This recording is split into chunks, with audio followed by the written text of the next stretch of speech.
Operation fury का हम देखते हैं कि कोई नतीजा ना निकल सका, कोई हासिल हुसूल ना हुआ। अब प्रोजेक्ट फ्रीडम की आड़ में क्या अमेरिका खित्ते को एक नई आग में झोंकने लगा है? जी बहुत शुक्रिया। देखिए, अमेरिका बेसिकली समझता है, अब समझता है, स्पेशली जब से सीज फायर हुआ है कि अब उनके पास थोड़ा सा वो एज आया है। दैट्स वाई आप देखें कि तवातर के साथ हम प्रेसिडेंट ट्रम्प के बयानात देख रहे हैं, जिसमें वो ये बताने की कोशिश कर रहे हैं अमेरिकन अवाम को और बाकी एलाइज को कि हमारे अपर एज है, हम कंट्रोल करें स्ट्रेट ऑफ हॉर्मुज को, हमने एक ब्लॉकेड एस्टेब्लिश किया है और हम फैसले कुन एक मरहले में दाखिल हो चुके हैं। और फिर इसके बाद देखें कि सिंस जी। एक आइसोलेशन का शिकार है। आप देखें ना कि गल्फ का जो पहले पहली जंग हुई तो उसमें कोई 42 कंट्रीज इनके साथ खड़ी थी, जी। और दूसरी जंग में भी इतने ही ममालिक साथ थे, और उस वक्त 7 लाख फौज ग्राउंड पे मौजूद थी और 5.5 लाख अमेरिकन ट्रुप्स थे। लेकिन इस दफा कोई तैयार नहीं। इवन अभी साउथ कोरिया को जिस शिप को हिट हुआ है, लेकिन इसके बावजूद they are not willing to become part of this जो कैंपेन है इसमें। सो वो अब कोशिश ये है कि लोगों को प्रोजेक्ट फ्रीडम, और फिर उन्होंने ये इंस्पायर करने की कोशिश कर रहे हैं, हम आपकी जो शिप फंसे हुए हैं उनको सेफ एग्जिट दिलवाएंगे। और उसमें तो वो कोशिश कर रहे हैं कि उनको ज्वाइन कर सके। तो ऐसा हुआ नहीं है। फिर आप देखें पिछले 12 घंटे की जो डेवलपमेंट्स हमने देखी हैं स्ट्रेट ऑफ हॉर्मुज के इर्द गिर्द, तो मेरे ख्याल में बड़े सीरियस डेवलपमेंट्स हुई हैं। जिसमें आप देखें कि ईरान ने 3 शिप्स पे फायर किया है, 2 इंडियंस थी, एक जो साउथ कोरियन थी। साउथ कोरियन वाली देर वॉज हिट, और उसके बाद फिर एक रिटेलिएशन में अमेरिकन ने स्ट्राइक्स किए हैं, और 7 के करीब शिप्स उन्होंने कहा वो डबो दी हैं।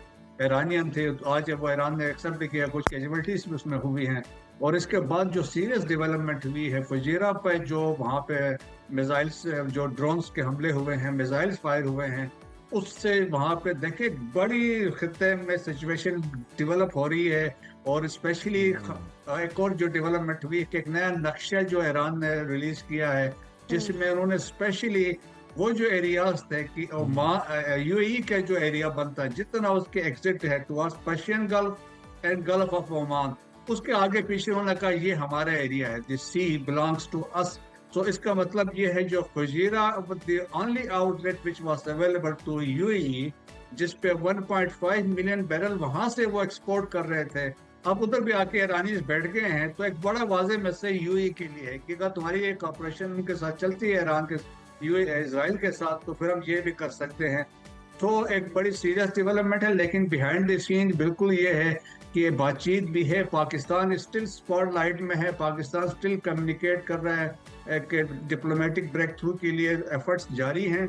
और आप देखें कि जो ईरान ने 14 पॉइंट्स दिए हैं, बड़े फ्लेक्सिबल पॉइंट्स हैं, और ऑलमोस्ट मेरे ख्याल में चीज़ें इसमें कवर हो सकती हैं। तो अब वैसे थोड़ा सा वैसे अमेरिकन जैसी बात करें, मुझे लाइकली लगता है ultimately they are going to accept this 14 points. तो थोड़ी सी रद्द बदल हो सकती है, लेकिन ये है देखें कि लेट्स नॉट फॉरगेट स्पॉयलर्स भी हैं, डिटेक्टर्स भी हैं, और इजराइलीज की बड़ी शदीद ख्वाहिश है कि यूएई भी इसमें शामिल हो जाए और अमेरिकन भी इसमें शामिल हो जाए, ताकि इसको फर्दर एक्सपेंड करे। लेकिन फिर अब सऊदीज ने भी एक बड़े रिस्पॉन्सिबल देखे, अभी उनके स्टेटमेंट है, आल्दो इनकी सही नहीं लगती यूएई के साथ, बट डिस्पाइट इफेक्ट एमबीएस ने रिंग किया है शेख एमबी जो मोहम्मद बिन जैद को, और अपना कंसर्न का इजहार किया है स्ट्राइक्स पे जो हुई हैं। और तो मेरा ख्याल में फिर एट द सेम टाइम देखे जी। सऊदीज भी अप्रिशिएट कर रहे हैं पाकिस्तान का किरदार। और अब्बास अराक्ची की जो पोस्ट है उसमें भी उन्होंने कहा पाकिस्तान का ग्रेशियस रोल है। सो मेरा ख्याल में अब सिचुएशन हम दरमियान में हैं, तो it entirely not depends on the developing situation, क्या यूएई रिस्पांस करेगा इसको। क्योंकि अभी उन्होंने कहा कि हमारा हक बनता है, अगर वो ऐसा करता है तो ईरान का दोबारा रिस्पांस आएगा। और इजराइल ने रिसेंटली अपने कुछ जो एयर डिफेंस सिस्टम है वो भी यूएई में शिफ्ट किया है। तो सिचुएशन बड़ी फ्लूइड किस्म की है, बट स्टिल हम समझते हैं कि diplomacy is the only choice और Pakistan is playing the key role. बिल्कुल ब्रिगेडियर साहब, स्टिल हमें लगता है कोई ना कोई होप है और किसी ना किसी तरह मुज़ाकरात हों और कामयाब भी हों, हम तो यही उम्मीद करते हैं। लेकिन ट्रंप एक तरफ नक्शे से मिटाने की धमकी दे रहे हैं और दूसरी तरफ ईरान को इंसानी हमदर्दी के मिशन में फरीक करार दे रहे हैं। इस दोहरी हिकमत अमली के पीछे क्या मकासद लगते हैं उनके? देखिए, एक तो वो थ्रेट्स हैं और वो रेट्रिक्स हैं उनके, और वो ऐसे बयान देते हैं, सुबह कुछ कहते हैं शाम को उसको रिवर्स कर देते हैं। और फिर आपने देखें शुरू में उन्होंने एंड ऑफ सिविलाइजेशन की भी बात जी की थी, फिर न्यूक्लियर बातचीत भी स्टार्ट हो गई थी। और अभी भी उन्होंने कहा है कि अगर ईरान कुछ करता है और इस प्रोसेस में अगर वो अटैक करता है प्रोजेक्ट फ्रीडम के दरमियान, तो हम ऐसा जवाब देंगे वो याद रखेंगे। तो एक ऐसी सिचुएशन कंफ्यूजिंग किस्म की है। फिर ट्रम्प के लिए बहुत बड़ा प्रेशर है। 64% पॉपुलरिटी मजीद गिर गई गिर उनकी। गई है अमेरिका जी के जो अवाम है वो जंग नहीं चाहते हैं, वो उनकी पॉलिसीज सब इख्तलाफ करने लगे हैं। इन्फ्लेशन बढ़ गई है, पॉलिसीज या जो टैक्सेस है, बहुत सारे मसले मसाइल हैं, तो उस वजह से है। तो अब वो चाइना भी जा रहे हैं, और चाइना जाने से पहले इनकी कोशिश है कोई चीज़ सेटल हो जाए। और चाइना इनका जो स्टाफ है ऑलरेडी देयर इन चाइना, जो इनका सिक्योरिटी स्टाफ है वो पहुंचा हुआ है। सो मेरे ख्याल में इनके लिए बहुत प्रेशर है। तो अब जो अभी आप देखें ना कि वहाँ पे हॉक्स भी हैं, कुछ से लोग ऐसे भी हैं वो समझते हैं कि हमें मजीद इस जंग में नहीं कूदना चाहिए, लेकिन कुछ कह रहे हैं कि नहीं, हमें इसको एक अंजाम तक पहुंचाना चाहिए। सो एक बड़ी मुश्किल पोजीशन में। सिमिलरली इसराइली तो चाहते हैं इनको साथ शामिल हो जाएं, लेकिन ट्रम्प चाह रहा है, देखें बहुत हैरान है ट्रम्प, ये बात मैं आपको बताऊं, they are looking for a, they want to seek an off ramp, और वो चाहते हैं कि एंड टू द कॉन्फ्लिक्ट। और अब मैं इसीलिए कह रहा हूँ कि जो 14 पॉइंट ईरान ने दिए हैं बहुत फ्लेक्सिबल पॉइंट्स है, और इससे चीज़ हो सकता है बिहाइंड द सीन जो पाकिस्तान बैक चैनल में जो डिप्लोमेसी चल रही हो, कोई ना कोई इसमें हम कोई बेहतरी देख सकते हैं। बिल्कुल, हम इसमें कोई बेहतरी देख सकते हैं, और ईरान की जानिब से 14 निकाती जो तजावीज़ हैं वो भी मंजर आम पर आई। ब्रिगेडियर साहब, ईरान का ये दावा कि अपना हुर्मुज़ मुकम्मल तौर पर उनके कंट्रोल में है, क्या आपको लगता है कि अमरीकी बहरिया ये जो ऑपरेशन फ्रीडम की बात कर रही है, ईरान की इजाज़त के बगैर, उनसे बातचीत किए बिना वहाँ पर महफूज गुज़रगाह को बरकरार रख पाएगी? देखिए अभी इसमें डिवाइड है। जी जो स्ट्रेट ऑफ हॉर्मुज का जो एरिया बनता है, इसमें तो कोई शक नहीं, दे totally in control of Iran. और स्पेशली देखें कि उसमें जो 21 किलोमीटर का जो नैरो पैसेज है, तो उसके जो उस साइड पे कोस्ट के ऊपर भी ये बैठे हुए हैं।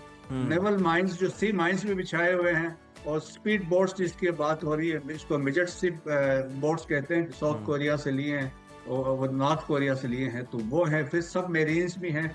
सो एक फोर्टिफाइड डिफेंस है कि उसके अंदर आपने दाखिल होना तो बहुत मुश्किल काम है। उसके लिए मैसिव कैजुअलिटीज हो सकती हैं। सही और फिर देखें कि फिर ये है कि पीछे जो आके अमेरिकन बैठ गए हैं, अरेबियन सी के माउथ में आके बैठे हैं, तो इसलिए वो कहते हैं हम ईरान को भी फैसिलिटेट करना चाहते हैं। क्योंकि देखें वहां से अगर शिप्स आते हैं, अगर ईरानी कोई शिप आएगा तो वो अमेरिका से उसको आगे नहीं जाने देते हैं।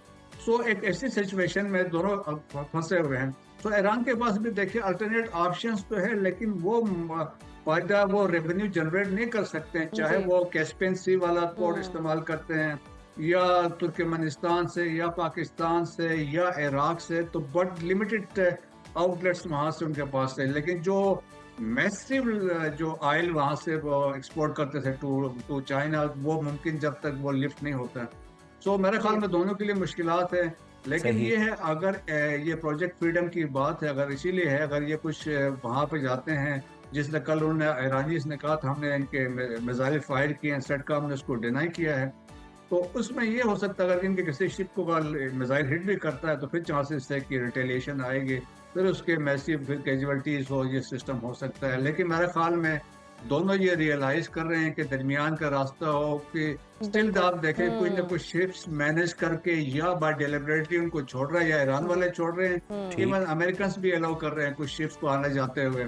तो बिल्कुल ऐसे ही। हो सकता है कि दरमियान में मोर लाइकली कोई अंडरस्टैंडिंग है, या अंडरस्टैंडिंग होने वाली है। ये हो सकता है कि कोई ना कोई रास्ता निकला। अच्छा ब्रिगेडियर साहब, दिखाई यूं दे रहा है कि अमेरिका दूसरे ममालिक को भी इसमें शामिल करने की कोशिश में है। कौन कौन से ममालिक आपको लगता है कि ऑपरेशन फ्रीडम का हिस्सा बन सकते हैं?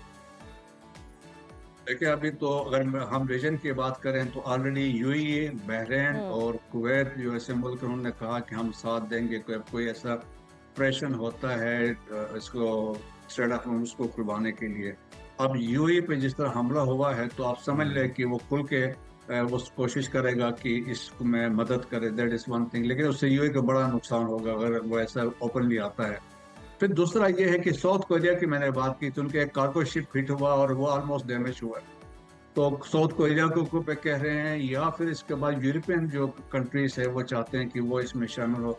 लेकिन यूरोपियंस दे आर वो अवॉइड कर रहे हैं वो। अदरवाइज आप देखें कि केयर स्टैमर या फ्रेंच प्रेसिडेंट वगैरह हैं, वो कोशिश कर रहे हैं कि अदरवाइज कोई कोलिशन बने, कोई ऐसा डिप्लोमेटिक चैनल करके इसमें कोई मैकेनिज्म वो चाहते हैं डेवलप करें for the safe passage of ships. और वो समझते हैं कि ये इंटरनेशनल वाटर्स हैं, तो वो जब तक कोई मैकेनिज्म नहीं होगा, मुझे नहीं लगता है कोई मुल्क बाहर से आके इनको सपोर्ट करेगा। लिविंग असाइड यूएई, जो मुझे लगेगा अगर ये कुछ सपोर्ट करेंगे, लेकिन उससे यूएई को बड़ा नुकसान होगा अगर इस तक खुल के ये आते हैं। तो आप इमेजिन करें अगर दुबई के जो वो दो बड़ी बड़ी बिल्डिंग्स हैं, अगर उनको कोई हिट करता है मिसाइल, जो ऑलरेडी दुबई और यूएई में बड़ी मुश्किलात हैं, तो उनके क्या इम्प्लीकेशंस होंगे। ब्रिगेडियर साहब, खत्ते में जंगबंदी के बावजूद यूएई हुकाम ये दावा करते नजर आते हैं कि ईरान की तरफ से 4 मिसाइल हमले हुए हैं उन पर। आप पाकिस्तान की सिफारती कोशिशें ऐसे में किस हद तक कामयाब होती हुई देख रहे हैं? ऑलरेडी मेरे ख्याल में आप देखें कि बहुत अच्छी डेवलपमेंट ये है कि आज कल ही आप देखें इन तमाम वाकयात के 12 घंटे के 12 से 24 घंटे के अंदर अब्बास अराक्ची का जो पोस्ट थी, और उसने एक्नॉलेज किया कि ग्रेशियस एफर्ट्स जो उन्होंने कहा पाकिस्तान कर रहा है। फिर सऊदी अरब जी। के फॉरेन मिनिस्ट्री ने भी एक स्टेटमेंट दी, उन्होंने भी कहा कि पाकिस्तान के एफर्ट्स को हम सपोर्ट करते हैं। और इसके अलावा आप देखें प्रेसिडेंट ट्रंप तो बारहा एक्नॉलेज करते रहते हैं, हर दफ़ा बात करते हैं पाकिस्तान के एफर्ट्स को और सिंसेरिटी को वो मानते हैं। और फिर जिस तरीके से आप देखें, जिस तरह है, अगर आप हमें तो महसूस नहीं हो रहा है जी। जिस तरह 12 से 24 घंटे में जो डेवलपमेंट हुई है, तो मैं ख्याल में पाकिस्तान में जो हमारी लीडरशिप है जो इसमें इन्वॉल्व है, वो मेरा ख्याल में वो इस इंटेंस डिप्लोमेसी में इन्वॉल्व होंगे। हम लोग तो सो रहे होंगे लेकिन वो नहीं सोए होंगे, क्योंकि एक एक मिनट जो इस डेवलपमेंट में मैटर करता था। तो that is the sincerity Pakistan demonstrate कर रहा है, और Pakistan intense diplomacy back channel में अभी भी जारी है, और पाकिस्तान यही चाहेगा।